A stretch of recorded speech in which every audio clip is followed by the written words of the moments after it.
Good evening, Professor Medina. My name is Manipulate James Nohan. This is our final project. For some reason, I had an accident, so I was unable to come to class to present. So I just want to do this from home. I believe the documentation, my partner's going to present that to you. Today, I just want to talk about the project that we did, and we concluded with PowerPoint. As you can see, the title of our project is Implementing a Network Perimeter Security Using an Intrusion Detection System, Snow IDs. We were 3 in group, and that was Isap, Hazaz, myself, Manipulate James Nohan, and Mr. Delvin Bina. And the project was completed on the 7th. Now, we first of all started by giving the table of content, which is the description in terms of what we're going to discuss. We have requirement, lab materials, next topology, and then we have this 2. We have SNOT rules implementation, list of rules, rule demonstration. Some site we went to do our testing and our implementing, and we'll also talk about the RC chat and then the Vibra. Then 3, we have we did a performing attack, which is the middle, the man in the middle, SYN full, and then we had a conclusion followed by the reference. Now, the project description, we set it up in a way that we gave all the requirement in terms of what's going to be used, the lab demonstration that we're going to have, sending the alert when an attempt is made for the DNS zone transfer. So these are pretty much the description of our project that we actually try to do the research on, and following the step by step to make sure that everything is implemented well. Now, looking at the project topology, we see the connection where we have the switch into the middle, serving series of laptops.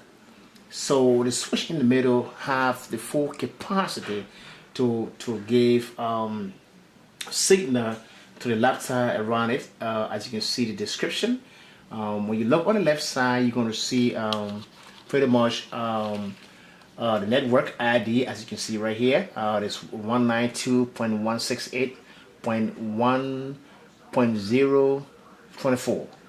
okay, and as we go on in this project, you'll get to understand why we have to give this brief description. Now, we came to the SNOW rule implementation.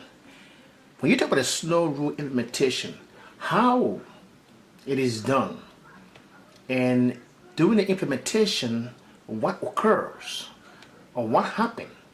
So we're going to be giving you details about the implementation of the SNOW rules.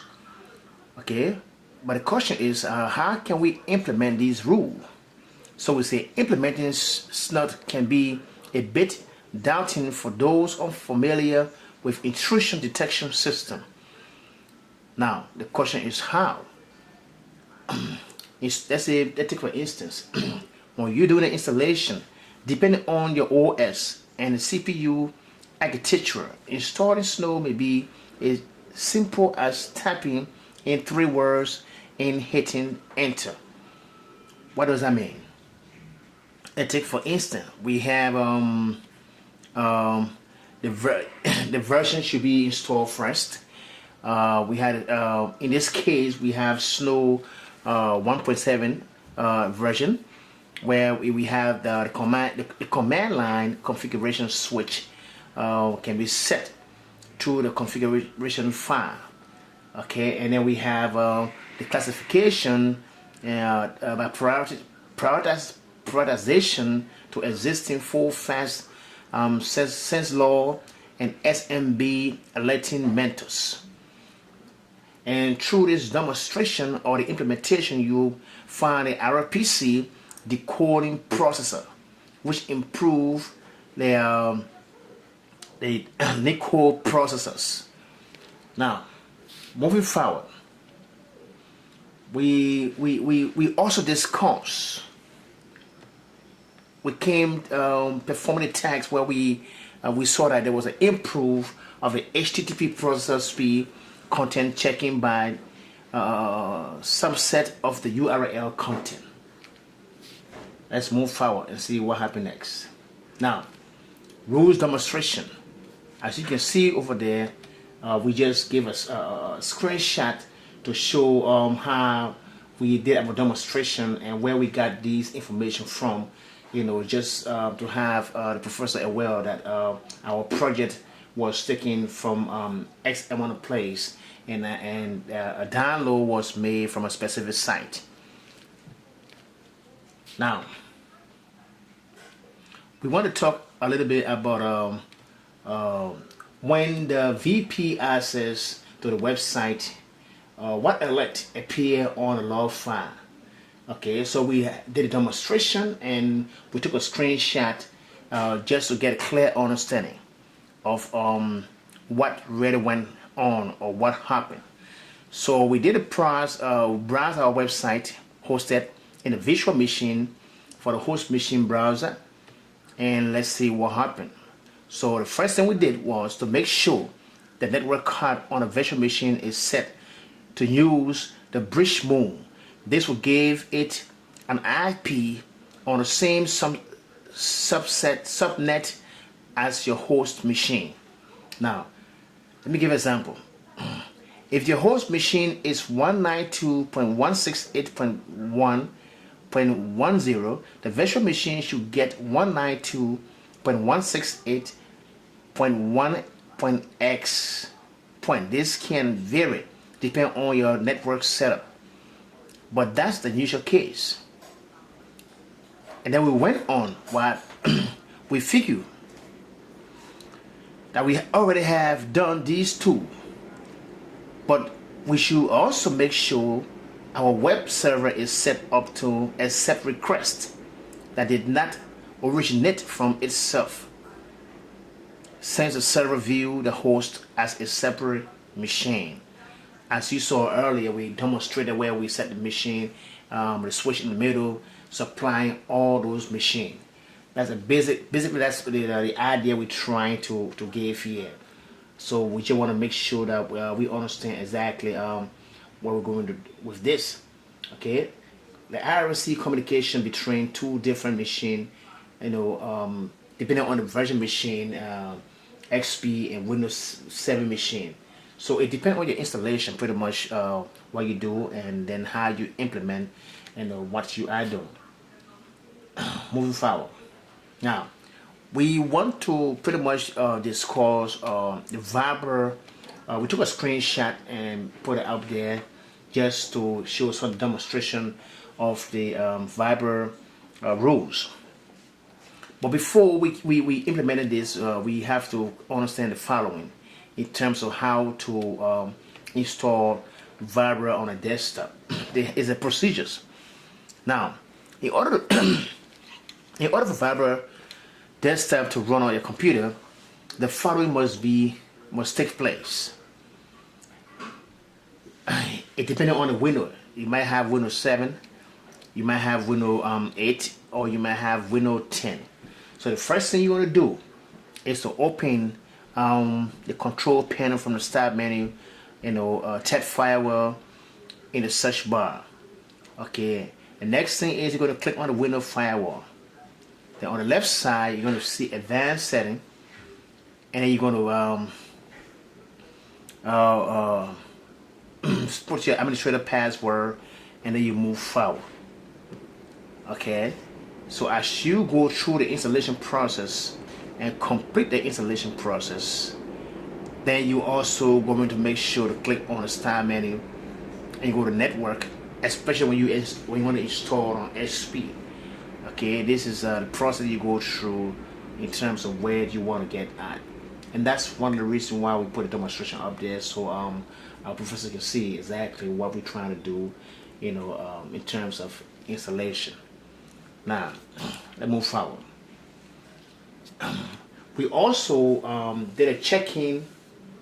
We checked the log, and through our demonstration, what we came across was the man in the middle attack. So we conducted the man in the middle attack, and we saw that after we performed the attack, we saw that first of all we try to understand what is the man in the middle. Okay, I mean it's a type of cybernetic where a malicious actor inserts him or himself into a conversation between two parties, impersonate both parties, and against access to information that the two parties were trying to send to each other. So pretty much, in other words, a man in the middle attack allows a malicious actor to intercept, send, and receive data meant for someone else, or not meant to be sent at all, without either outside party knowing until it is too late. And that's why we have the MIT, the MIMT. Now, we also found some concept in that process where we discovered the normal flow or the man in the middle flow. We saw the MITM, and then we saw the client server.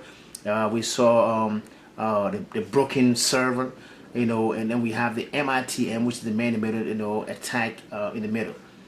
And basically, what we also experienced during the attack, we saw that the MITM attack explored the real-time processing of transaction, composition, or transfer of other data. So pretty much man in the middle attack allow attack to intercept, send, and receive data never meant to be for them without either outside party knowing until it is too late, like we said previously. So we just trying to kind of illustrate exactly what we talking about in short, being a man in the middle. So pretty much when you draw a mind diagram, you will see that the man in the middle attack. Let's take for instance, you have Peter, who is the man in the middle, okay, and then on your left side, you're going to see send over you the key, all right, and then let's say we have Jill on the upper left side, and who is the victim of receiving that key, because there are some encryption that took place in the middle before it went out there. So Jill sent her key to Jack, and then Peter sent Jill his account number, for example 123xxxxx, and then Jill sent money to the wrong account. So now it goes straight to the MITM attack. It's complete. And then what happened? Then on the right side of Peter we have Jack, which is victim 1, and Jill is victim 2. So pretty much we saw that Jack sent over the key, and the key went straight to what? Jill, which is victim 2. And then Peter sent his own key to Jack. Okay, and then Jack sent his account number as 1234, etc., etc., etc. So pretty much that's how the transaction take place. And then we have sometime victim of 1 or victim of 2. And I also want to elaborate on sometime how the hacker impersonates both sides of the conversation to gain access to funds.